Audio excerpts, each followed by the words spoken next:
mukminat, dan wanita. Wanita mana yang nggak kuat menghadapi ini sehingga dia harus dicambuk juga. Namanya Hamnah binti Jahsh. Hamnah binti Jahsh. Walaupun Hamnah itu masih adik ipar Rasulullah Shallallahu Alaihi Wasallam, karena kakaknya bernama Zainab binti Jahsh adalah istri Rasulullah. Tapi ya, adiknya Hamnah nggak kuat, nggak melaksanakan dhannal mu'minuna wal mu'minatu bi anfusihim khairan. Tapi tentu setelah dicambuk, ya, itu bersih lagi. Ya. Dalam Islam nggak ada mantan, ya. Walaupun cukup itu sebagai sebuah sejarah. Ya.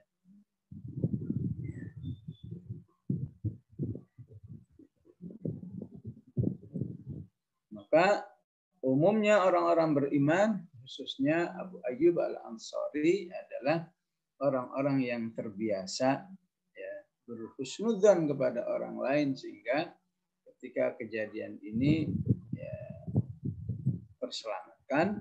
Juga, ya, ada Ali bin Abi Thalib, ya.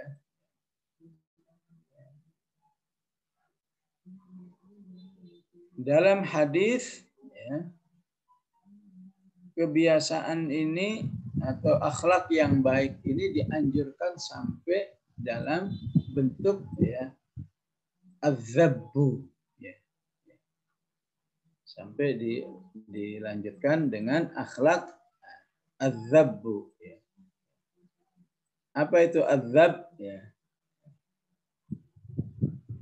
Az-zab itu tidak saja istilahnya berhusnudzon, ya, tapi juga membela.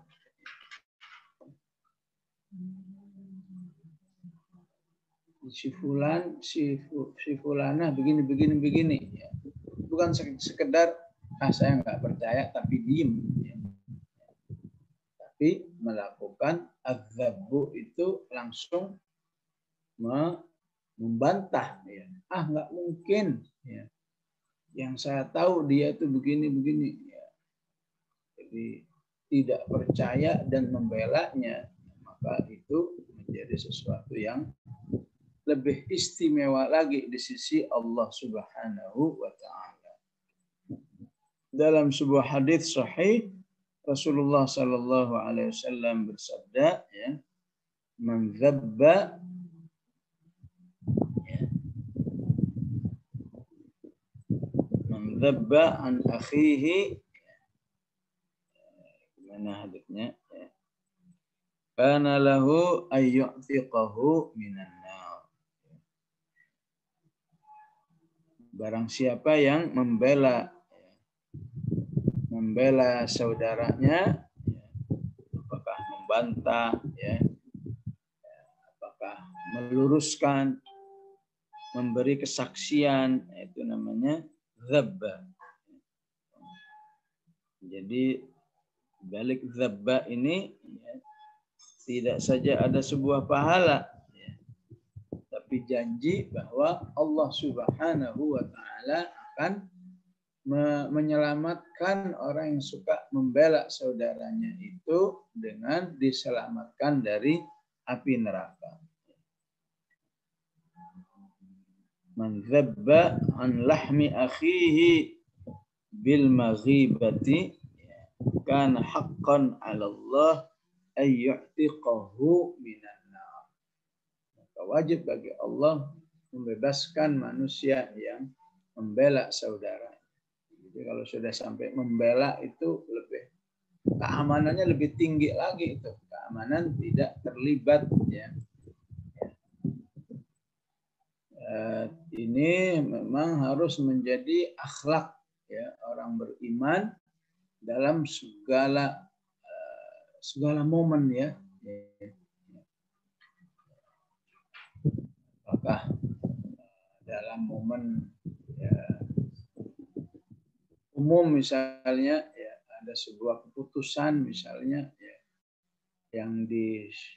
yang disyurakan oleh sekelompok orang beriman misalnya, ya, kemudian hasilnya tidak puas, ya, maka kita bela. Ya. Nggak mungkin itu dihasilkan atas dasar hawa nafsu atau atas dasar kepentingan pribadi, itu pasti sudah difikirkan dengan baik. Itu namanya juga dzabba. Dzabba dalam tingkat yang lebih luas. Jika sebuah kondisi yang personal saja harus dibela, apalagi sebuah kondisi yang dihasilkan oleh sekelompok orang-orang beriman. Misalnya ada ungkapan nggak setuju dengan sebuah perubahan logo, ini logonya kok begini-begini, jangan-jangan begini, bela. Itu termasuk dzabba. Mana mungkin orang beriman, orang-orang solihin berkumpul ya untuk sebuah ya kepentingan pribadi, kekayaan pribadi, ya, ataupun menyelewengkan ya, sebuah tujuan mulia, ya, pasti ya. Nah, itu namanya dzabba an akhi, atau hadits lain radda an akhihi, ya. Baik secara pribadi membela pribadi seorang muslim atau kelompok seorang muslim, itu insya Allah menjadi suatu amal soleh, menjadi sebuah akhlak yang sangat dimuliakan oleh Allah Subhanahu wa Ta'ala. Mohon maaf, waktu kita sudah terbatas. Sampai di sini kaji kita. Aqulu qouli hadza wa astaghfirullahal azim. Assalamualaikum warahmatullahi wabarakatuh.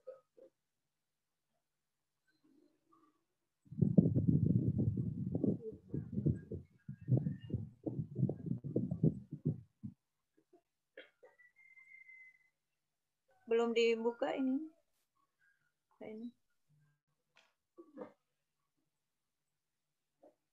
Belum dibuka. Ya, sepertinya ada gangguan MC. Halo. Ya, jazakumullah Ustadz atas paparannya.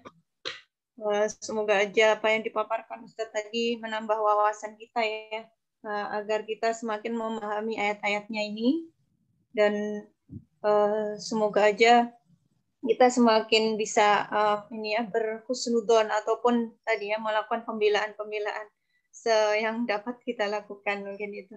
Nah, untuk forum selanjutnya yaitu pertanyaan gitu ya.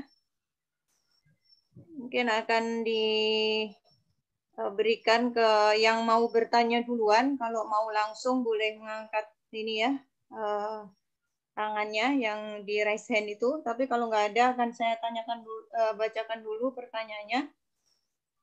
Ini Ustadz ada pertanyaan gitu ya. Kita berusaha untuk berprasangka baik gitu ya, berprasangka positif gitu. Tapi pada kenyataannya kadang kita kecewa gitu ya. Jadi justru orang yang kita sangatkan baik itu ataupun hal tertentu itu justru kita ketipu gitu. Nah, ini bagaimana antara menyikapi dua hal, antara prasangka baik dengan waspada gitu, atau hati-hati. Mungkin itu Ustaz.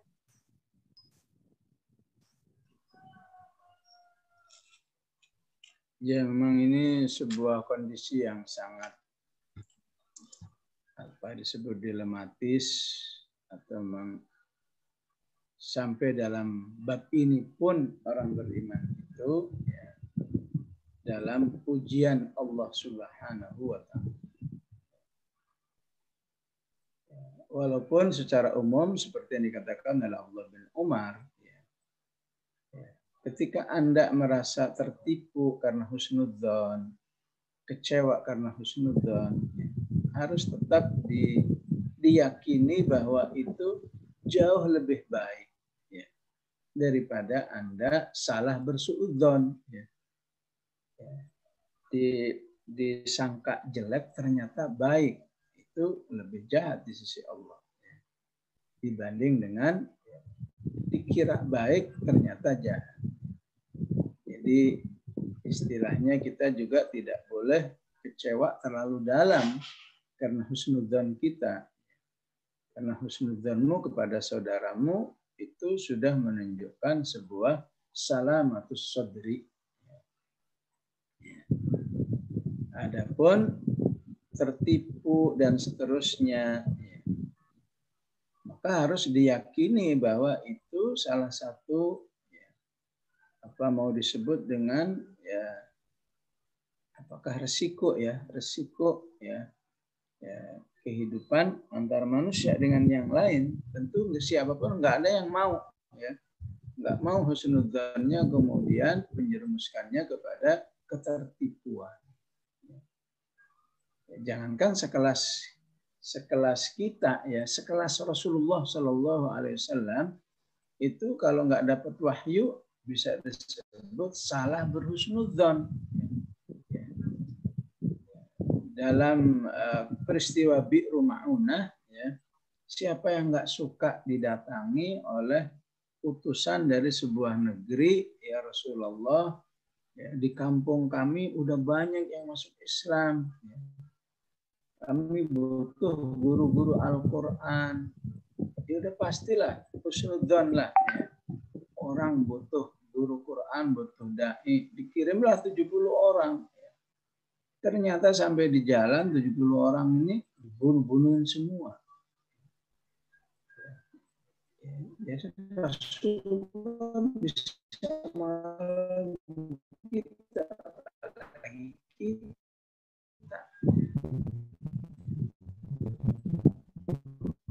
Bina hasbakallah. Karena husnudzanu, karena sikap-sikapmu yang baik kemudian menjerumuskan kamu ditipu oleh orang lain itu, maka yakinlah Allah nggak salah di dalam memperlakukan hamba-hambanya. Inna hasi ayyadaka binasrihi wa bil mu'minina wa allafa baina qulubihim. Adapun waspada itu memang kita waspada. Ya, tentu namanya waspada ya, sebatas kemampuan manusia sendiri. Apakah berarti waspada itu apa misalnya ya dalam sebuah momen ya, ada seorang kafir yang ingin bertemu dengan Rasulullah SAW, maka waspadanya misalnya dikatakan oleh para sahabat, boleh bertemu ya, boleh bertemu, tapi kamu jangan bawa senjata. Senjata harus taruh di tempat yang jauh. Nah, ini waspada. Jadi hakikat waspada itu ya, tidak boleh sampai membatalkan satu amal itu. Artinya waspada, tapi jangan sampai kepada suudzon. Waspada tetap harus ada, tapi jangan sampai memberi satu penilaian yang negatif atau sikap yang negatif kepada orang yang diwaspadai. Di sisi lain, ya, Mahathirahimakumullah, ya, orang yang dihusnudzani itu, ya, Allah ingatkan bahwa kamu sedang mendapat amanah. Kalau kamu menjadi orang yang dihusnudzani orang, itu pada hakikatnya kamu sedang mendapat amanah dari Allah. Orang bisa husnudzon kepada kamu, maka Allah ingatkan, itu karena tidak terlepas karena Allah yang membuat hamba-hambanya husnudzan kepada kamu. Karena kamu terlihat rajin sholat, orang jadi husnudzan, ya, terutama kalau sampai dalam bab muamalah, orang mempercayai orangnya rajin sholat, insya Allah jadi bendahara aman misalnya. Ditambah lagi tidak saja sholat, dia sudah pakai hijab, nambah lagi itu amanahnya, ya, orang percayanya. Tidak lagi, bahkan bukan sekedar pakai jilbab, dia ustadzah, nambah lagi amanahnya. Tidak saja ustadzah, dia hafal misalnya 5 juz dari Al-Quran, nambah lagi. Maka Allah ingatkan, saat kamu dalam kondisi dipercaya orang karena nilai-nilai keimananmu yang ada, maka itu harus kamu jaga dengan baik. Istilah ayatnya An-Nahl 91, wa qad ja'altumullaha 'alaikum kafila. Saat orang mempercayai kamu, ya, menghusnudzoni kamu, berarti kamu itu telah menjadikan Allah sebagai kafil. Ya. Kafil itu apa artinya? Di tafsir ayat ini, kafil itu artinya saksi. Karena Allah sudah memberi kesaksian bahwa dirimu itu baik. Kafil itu artinya dhamin, pemberi garansi. Berarti Allah telah meletakkan dalam hati orang-orang beriman itu karena kesolehanmu, karena sholatmu, karena mungkin status ustadzah, mungkin status hafalan, ya, orang itu sudah merasa mendapat jaminan, oh orang begini masya Allah aman gitu ya. Karena itu ketika jaminan ini ya dilanggar, ya, maka itu akan membuat dosa, ya, dosa menyia-nyiakan husnudzon orang itu akan lebih besar di sisi Allah Subhanahu wa taala. Allah sebut nanti di ayat berikutnya, lahum adzabun azim. Mereka itu dapat azab yang besar. Karena apa? Karena ya tadi menyia-nyiakan, ya, membuat orang ketipu, istilahnya kirain kalau orang seperti ini udah pasti aman, ya. Yang ada di lapangan misalnya seorang notaris, ya, membuat orang merasa aman. Kenapa? Notarisnya selalu pakai peci, selalu bertampilan seorang ustadz, ya. Ya, orang jadi berani, transaksi berapa ini, sekian ratus juta, ya. Nggak tahunya itu cuma kedok doang. Maka sungguhnya dosa seperti itu akan lebih besar, ya. Karena orang, ya, sampai mengalami, ya, husnudzon yang menipu. Seharusnya bagi orang beriman menjauhi hal-hal seperti ini. Aduh, saya ini sudah dipercaya oleh orang karena alasan A, alasan B, alasan C, kemudian disia-siakan saja. Sehingga orang naudzubillah jadi, ya, mencela orang itu dari sisi kelebihannya, ya. Nggak jaminan pakai jilbab, kalau nipu aja kan, jilbab kena, padahal pelakunya orangnya. Nggak jaminan, ya, walaupun hafal Quran kalau jahat aja, ya, Qurannya kena celah, padahal orangnya, ya. Di tempat lain yang hafal Quran, yang jilbab, yang solehah masih banyak, ya. Tapi gara-gara dia jilbab, ya, kena serang, ya, keustadahan kena serang dan seterusnya, ya. Karena itu ya tidak ada lain kecuali beristihad seakurat mungkin, ya, supaya tidak salah, ya, dalam berhusnudzon. Kalaupun salah, ya, seperti kata Abdullah bin Umar, nggak ada ruginya orang salah berhusnudzon, ya, daripada salah bersuudzon. Dikira jelek, ternyata baik, ya. Malulah di hadapan Allah saudaramu yang kamu kira ini pasti begini, ternyata baik di sisi Allah Subhanahu wa taala. Baik, wallahu a'lam. Ustaz, alhamdulillah Ustaz sudah kembali lagi. Tadi ada kesalahan teknis. Mohon maaf ya Ustaz kepada ibu-ibu semuanya. Terima kasih Ustaz sudah menganulir. Alhamdulillah, kita lanjutkan lagi pertanyaan berikutnya. Barangkali ada ibu-ibu semua yang ingin bertanya langsung dengan Ustaz. Silahkan pencet tombol raise hand-nya. Silakan kepada ibu-ibu, ada yang mau bertanya? Sepertinya masih mempersiapkan, ya pertanyaannya. Mungkin langsung saja saya membacakan, ada chat dari Ibu Ana.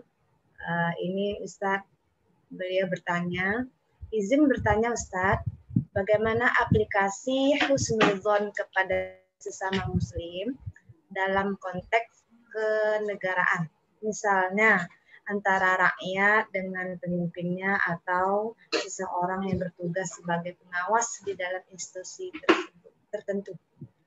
Itu mungkin Ustaz pertanyaannya, mungkin mohon dijawab Ustaz, silakan. Ya.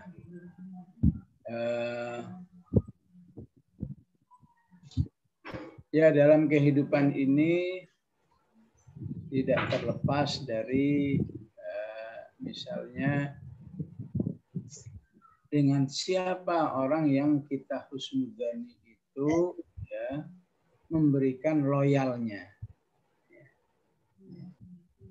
Jadi betapapun istilahnya ya namanya sudah sangat mulia ya.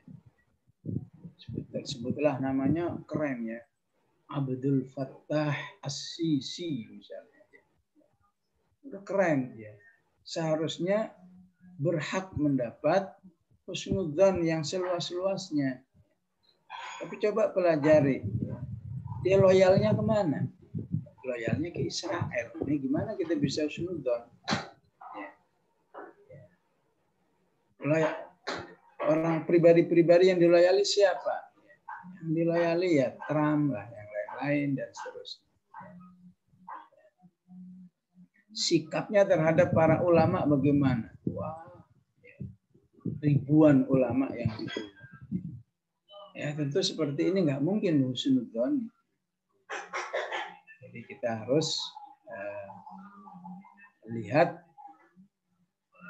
dasar-dasar akidah yang ada di dalam diri.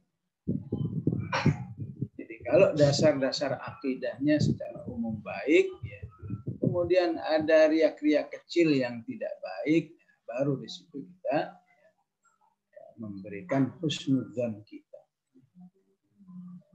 Jadi ya istilahnya nggak mungkin berhusnudzon secara umum kepada orang kafir misalnya, apalagi kafir yang istilah ayatnya alladzina kafaru wasaddu an sabilillah. Jadi ada kafir yang aktivis, ada yang kafir non aktivis ya. Maka kalau kafir tapi punya kekuasaan, nah itu mustahil kalau tidak aktivis. Nah, sementara ada orang beriman yang berada di lingkungan itu, maka dari segi loyalitasnya saja sudah cacat. Seharusnya orang beriman dalam kondisi seperti ini harus barok. Nggak mungkin bekerja sama, nggak mungkin duduk semeja, nggak mungkin mendukung. Tapi ketika ada orang beriman, ya, loyalnya selalu kepada sebuah kebijakan-kebijakan yang merugikan kaum muslimin, ya, maka itu ya, istilahnya bukan suudzon lagi, tapi memang sebuah penilaian. Ya. Ibu-ibu belajarlah tentang hadis-hadis tentang hutang misalnya. Hutang itu kalau di dalam hadis-hadis ya sesuatu yang harus dihindarkan sejauh mungkin. Ya, cukuplah sebuah doa sampai menjadi zikir ya. Wa a'udzubika min ghalabatid daini wa qahrir rijal. Dalam kehidupan personal saja enggak sebisa mungkin jangan terjadi. Apalagi dalam kehidupan rumah tangga, lebih jangan sampai terjadi. Terlebih lagi dalam kehidupan bernegara. Itu kalau pakai keimanan mustahil orang beriman itu menjadikan hutang itu sebagai satu penyelesaian permasalahan kehidupan secara umumnya. Apalagi ketika perhutangan itu mengandung riba, lebih nggak mungkin lagi. Maka dalam kondisi seperti ini mustahil orang beriman itu menghusnudzani sebuah kondisi-kondisi yang seperti ini. Tidak ada lain, ini sebuah penilaian ada yang tidak beres dalam kehidupan ini. Jika permasalahan kehidupan yang sangat luas ini dibangun dengan hutang, apalagi hutangnya hutang yang mengandung riba. Baik, Allah.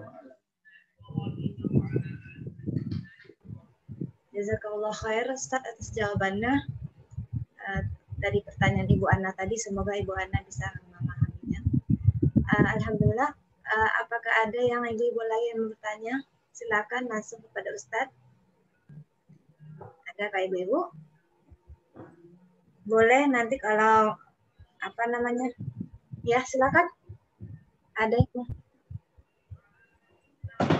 Ada yang bertanya? Dicek aja. Oh iya, nggak ada. Kalau dicek juga nggak ada. Silakan kalau nggak mau yang bertanya.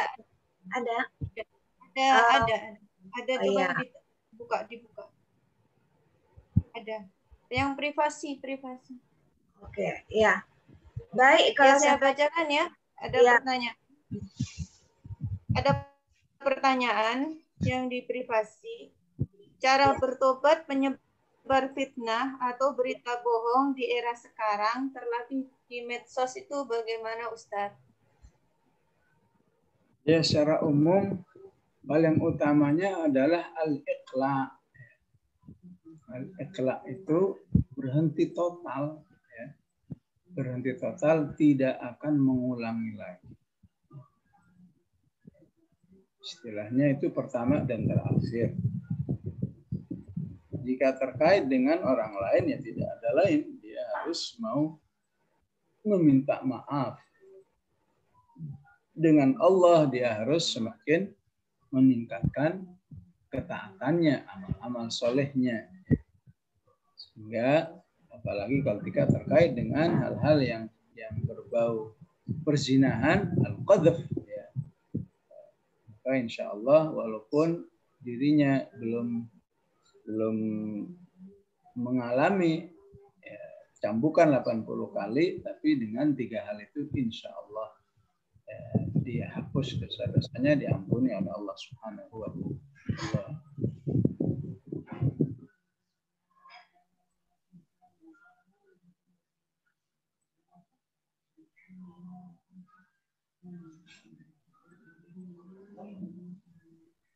Ya. Halo.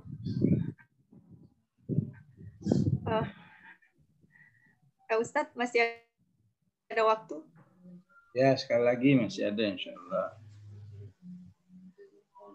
Ya, ini yang terakhir pertanyaannya Ustadz gitu, agar selalu kita kuat menghadapi ujian, fitnah atau suudzon orang lain gitu. Kadang itu juga melemahkan diri gitu dalam hal mungkin berbuat kebaikan atau melanjutkan dakwah gitu. Nah, ini bagaimana tipsnya agar kita itu selalu kuat menghadapi kejadian tidak terduga? Itu Ustaz. Jadi intinya memang harus menguatkan ya iman kita kepada Allah. Iman apa saja? Iman meyakini la tahsabuhu syarral lakum bal huwa khairul lakum. Iman apa? Iman bahwa ya wa iyamsaskallahu bidurrin fala kashifa lahu illahu, ya. Jika engkau sedang ditimpa musibah, ya, maka tidak ada yang bisa menghapus kecuali Allah. Ya, perhatikan di ayat ini pakai kata jika engkau ditimpa musibah itu pakai yamsaska. Dari kata massa yamussu itu asal artinya sentuhan. Artinya apa? Sebuah musibah itu bersifat sentuhan. Artinya dibanding dengan kehidupan enaknya jauh lebih sedikit. Jadi maksud Allah, kamu baru saya kasih ujian sedikit aja udah ngeluh gitu. Nah, itu salah satu keimanan yang ingin ditampilkan, ya. Jangan terlalu mendramatisir sebuah kondisi. Yakinlah bahwa nanti ada saatnya hanya Allah yang bisa mengangkatnya. Yamsaska bi khairin fahuwa ala kulli syai'in qadir. Adapun kehidupan yang baik kapan saja Allah bisa berikan kepadamu. Oleh karena itu, zikir saat mengalami hati yang sempit, kehidupan yang sempit itu adalah zikir tahlil. Ya. Zikir tahlil itu semuanya nanti semakna dengan semua ayat motivasi-motivasi bersabar. Ya. Ma asaba min musibatin illa biiznillah. Semua yang musibah yang terjadi kecuali seizin Allah. Ya karena seizin Allah ya kita kembali bertauhid kepada Allah lebih baik. Wa may yu'min billahi yahdi qalbah. Keimananmu yang tetap baik dalam menghadapi musibah itu akan menambah hidayah di dalam dadamu. Paling gampangnya memang ya, insya Allah membaca tahlil Nabi Yunus, la ilaha illa anta. Zikir tauhid di sini hampir semua semakna dengan ayat-ayat yang membahas tentang musibah. Lebih lengkapnya la ilaha illallah al-azimul halim. La ilaha illallah rabbul arsyil karim. La ilaha illallah rabbus samawati wal ardi rabbil arsyil karim. Ya. Jadi insya Allah ya, kita diberi kekuatan, tidak larut di dalam kesedihan, kekecewaan, ya. Yang memang ya istilahnya siapa sih manusia mana yang tidak sakit hati, yang tidak sempit dadanya, ya.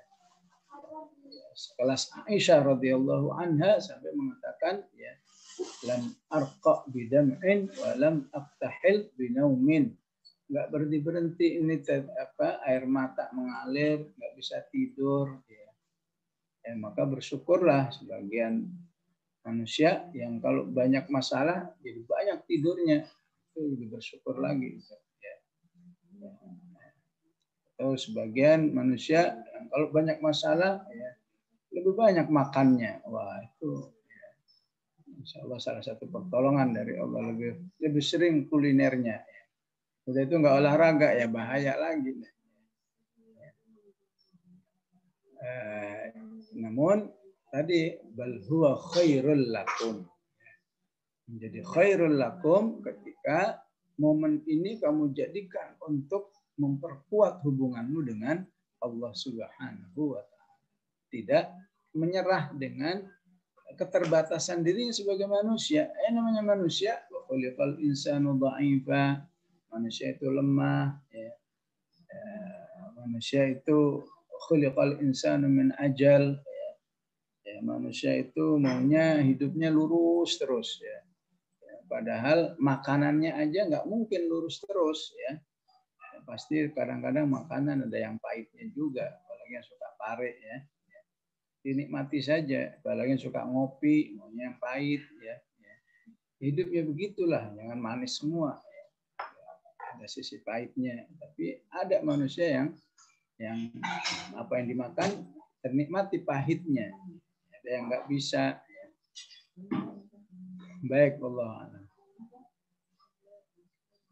Terima kasih Ustaz, jazakallah khair. Mungkin kita langsung tutup aja, akhir aja ya Ustaz ya, dan waktunya sudah 7:30.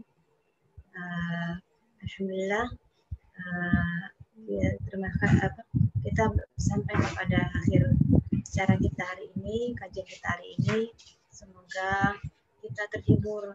Kita terima kasih atas penjelasan pencerahannya tadi.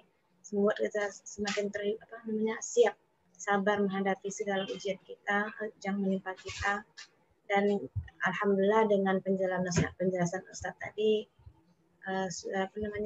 berbekal kita untuk selalu dengan merasa bahwa Allah lah tempat kita bergantung. Semoga semuanya kita bisa mengamalkan ayat ini dan menjadikan kita semakin dekat dengan Allah. Amin ya rabbal alamin. Langsung saja ya Ustaz, mohon Ustaz menutup acara kita hari ini dengan doa. Tafadhol Ustaz. Bismillahirrahmanirrahim. Alhamdulillahirabbil alamin. Allahumma shalli wa sallim ala sayyidina Muhammad wa ala ali sayyidina Muhammad. Allahumma ighfir lana wa liwalidina warhamhum kama rabbawna shighara. Rabbana ighfir lana wa li ikhwanina alladhina sabaquna bil iman.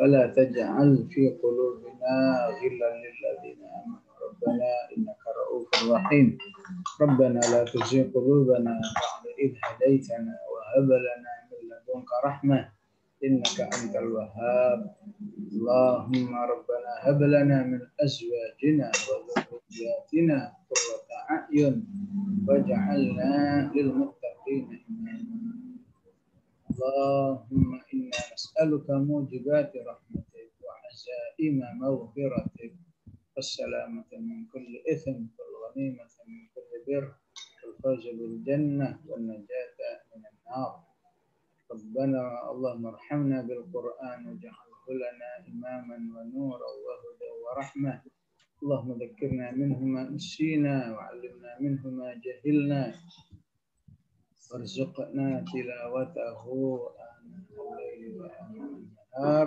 برحمتك يا أرحم الراحمين وصلى الله على سيدنا محمد وعلى آله وصحبه وسلم والحمد لله رب العالمين السلام عليكم ورحمة الله وبركاته